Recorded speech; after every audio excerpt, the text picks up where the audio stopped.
자, 성폭법 위반죄, 친족관계에 의한 강간이 문제가 됐는데 여기에서도 준강간이 문제가 된 거예요. 그래서 이 친족관계에 의한 강간, 준강간은 한거불능의 상태를 이용하는 거죠. 친족관계에 의한 강간일 경우에 그 한거불능의 상태를 어떻게 판단하느냐, 이게 문제가 된 거예요. 그래서 쟁점은 이건 거죠. 형법 299조의 준강간죄의 보호법익과 준강간죄에서 말하는 한거불능 상태의 의미, 그리고 성적 침해 행위 당시 피해자가 심리적 한거불능, 현저한 한거곤란 상태에 있었는지 여부를 판단하는 기준이 뭐냐? 먼저 성폭법을 보시죠. 성폭법에서는 친족관계 강간죄가 있죠. 사람의 심신상실이나 한거불능 상태를 이용해 친족관계에 있는 사람을 간음했다? 그러면 준강간죄로 가중처벌하겠다라는 게 성폭법 규정이에요. 가중처벌한 이유는 이 특별한 신뢰관계를 바탕으로 성폭력 범죄 실행에 이용하는 특성이 있다는 거죠. 그래서 반인륜적 범죄다. 가중처벌의 필요성이 있다는 거고, 또 특성이 뭐냐면 가해자와 피해자 사이에 내재하는 신분, 정서상의 우열관계, 또 상호 신뢰성, 의존성, 경제적 예속의 특성, 또 가족 공동체 내 구조적 폭력 상태에 순응한 채 도움을 요청 못한다는 거죠. 그래서 장기간 고착화돼서 은밀하게 계속 반복되기도 한다.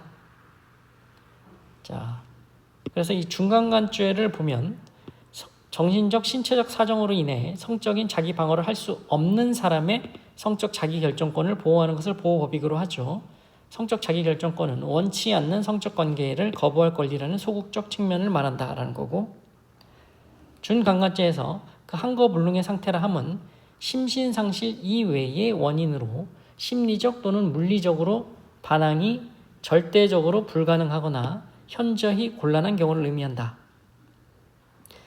이러한 심리적 한거불능, 현저한 한거곤란은 특별한 친족관계나 정신적, 경제적 지배, 예속관계 등으로 우월적 지위에 있는 피고인이 상당한 기간 동안 계속적으로 행한 폭력, 성적 학대나 감시와 통제 등 점진적, 누적적 영향으로 말미암아 열악한 지위에 놓이게 된 피해자가 성적 자기결정권에 관해 자유로운 의사 형성과 결정에 심각한 곤란을 겪으면서 그와 같이 지속된 심리적, 정서적 억압 상태가 주요 원인으로 작용해 피고인의 성적 침해 행위 당시 그에 맞서려는 대항 능력이 현저하게 저하된 자포자기 상태에 있었던 경우에도 인정될 수 있다는 거예요.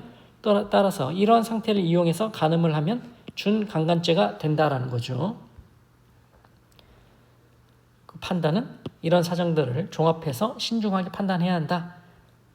사실관계를 보시면, 자, 99년에 조카예요. 피해자가 당시 19살이었어요. 강간한 이후에 2018년도까지 피해자와 함께 생활한 거예요. 피고인이 이제 외삼촌인데 부모는 이혼을 했어요. 조카가. 그래서 경제적 예속과 심리적 외포로 피고인의 지시나 요구를 거절하거나 저항할 수 없었던 피해자의 한거불능 상태를 이용해서 피해자를 간음했다. 친족관계에 의한 준강간이 된다라고 기소가 된 거예요. 그래서 대법원의 판시를 보면 피해자는 어린 나이에 부모 이혼, 또 보호자인 아버지의 사망, 경제력 부재 등으로 사실상 그 외삼촌을 보호자로 여긴 거죠. 그래서 19세부터 최초 성폭행을 당했다가 장기간에 걸쳐 친족관계 내 심리적, 경제적으로 강제, 지배, 예속관계를 형성해왔다. 이런 예속관계로 성적 자기결정권의 자유로운 의사형성과 결정에 심각한 곤란을 겪었고 주변과 단절된 채 피고인의 강압적 성행위 요구에 자포자기 상태로 순응했다는 거죠. 그러면 피고인의 성적 자기결정권 침해 행위에 맞서려는 대항 능력이 현저히 저하된 심리적 한거곤란 상태였다. 따라서 이런 상태를 이용해서 간음해서 준강간죄가 될 수 있다라고 본 겁니다. 그래서 사실관계와 간단한 법리, 결론 위주로 정리를 해두시면 충분합니다. 마치겠습니다.